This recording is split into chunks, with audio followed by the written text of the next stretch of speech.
Moja Gorenjska. S Kitkom v svet pravljic. Radio Sola z vami in tudi v današnjem torkovem popoldnevu se bomo s Kitkom potopili v svet pravljic. Bolgarski ljudski Maček in lev bomo danes prisluhnili. Prebrala nam jo bo Ana M. Miklavčič iz knjižnice Ivana Tavčarja v Škofji Loki. Nekoč je neki muc potepuk zašel daleč, daleč na tuje. Tako daleč, da je tam srečal leva. Gleda maček leva, gleda pa kar molči, strahu ne pokaže. Gleda lev mačka, si ga ogleda od vseh strani in zagode.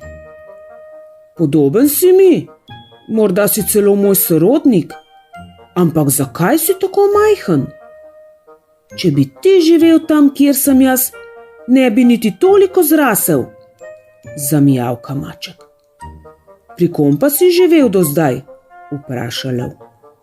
Pri ljudeh sem živel, se razgovori maček. Pri tistih živalih, veš, ki hodijo po dveh nogah in imajo dve roki. Kaj vse delajo z rokami? Vse znajo. Niso močni kot si ti, so pa zviti. Če hočejo, ti dajo jesti, če ne, pa ne. In če jim hrano ukradeš, ojej, kako te natepejo, še tebe bi. Najdi mi enega od njih, zarjove lev. Ne verjamem, da je kdo močnejši od mene. Dobro, pojdi za menoj, našla bova enega človeka, je rekel maček.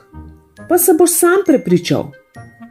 Lev je šel za mačkom, prišla sta v gozd in naletela na človeka, ki je sekal drva.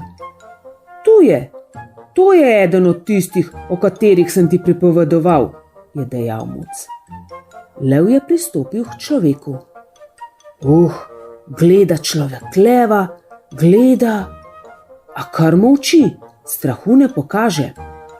Lev pa: Hej ti, človek, kaj ko bi se midva pomerila? Daj, preskusiva, kdo je močnejši. Človek se je, že ko je leva zagledal, ustrašil. Komaj je skril svoj strah. Zdaj pa, ko je slišal levov predlog, je popolnoma odrevenel. A pomislil je malo in sam sebi dejal: Pogum, nekaj si bom zagotovo izmislil, da se rešim. Vzkliknil je: Všeč mi je tvoj predlog, mladi lev, ampak glej, drvarit sem prišel v delovni obleki, vsa je raztrgana. Samo toliko počakaj, da se vrnem v vas in se preoblečem v bojno obleko.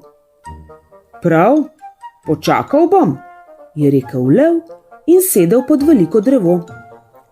Človek je zdaj postal že bolj pogumen in je dejal: Pa me boš res počakal? Bojim se, da lažeš. Jaz bom šel domov in se bom preoblekel za boj, ti pa mi takrat pobegneš. Ne, pravi lev, ne bom pobegnil.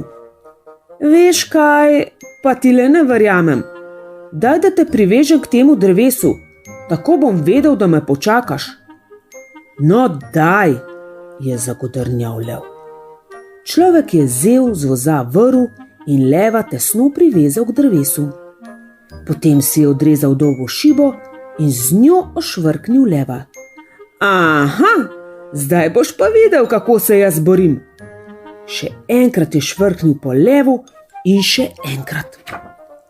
Ta pa ni več čakal.